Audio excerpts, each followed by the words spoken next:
তো তোমাদের বাবাইদা আবারও মাছ নিয়ে চলে এসেছে। চলো দেখি কি মাছ আছে।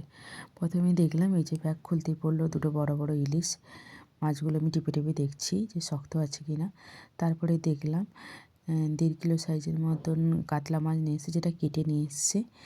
আর ইলিশ মাছটা এখানে ভালো কাটে না বলে ও গোটাই নিয়ে এসছে, আমি বাড়িতে কাটবো। আর নিয়ে এসছে এই যে রুলি মাছ, দেখো 1 কিলো মতন রুলি মাছ। আর নিয়ে এসছে এই যে দেখো টাইগার চিংড়ি। টাইগার চিংড়িও 1 কিলো মতো নিয়ে এসছে। এই ইলিশ মাছ, রুলি মাছ আর টাইগার চিংড়ি আমি কেটে নিব।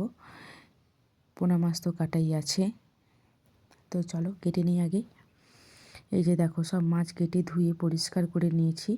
সব চিংড়ি মাছ, রুলি মাছ সব কেটে ধুয়ে পরিষ্কার করে নিয়েছি। ইলিশ মাছও করে নিয়েছি। এই যে প্রথমে আমি এবার রুলি মাছগুলোকে টিফিন বক্সে, একটা প্লাস্টিক টিফিন বক্সে ঢুকিয়ে রাখলাম। একদিনেই তো সব মাছ খাওয়া যায় না, তাই জন্য আমি 10 দিনের জন্য টিফিন বক্সে ঢুকিয়ে ফ্রিজে রেখে রেখে সংরক্ষণ করে খাবো। তারপরে ইলিশ মাছগুলোকে এই যে ঢুকিয়ে রাখছি টিফিন বক্সে। এই যে দেখো ইলিশ মাছেও টিফিন বক্সে ঢাকনা দেওয়া হয়ে গেল।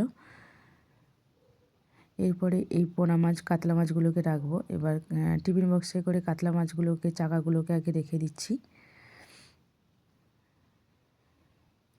এই যে কাতলা মাছও ঢেকে রেখে দেবো।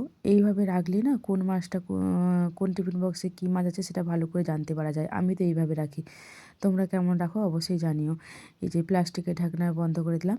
এরপরে এই যে বড় কাতলা মাছের দুটো বড় বড় মাথা ছিল, সেটা বড় টিফিন বক্সে প্রথমে রাখলাম। এরই উপরে আমি চিংড়ি মাছ কিন্তু রেখে দেবো।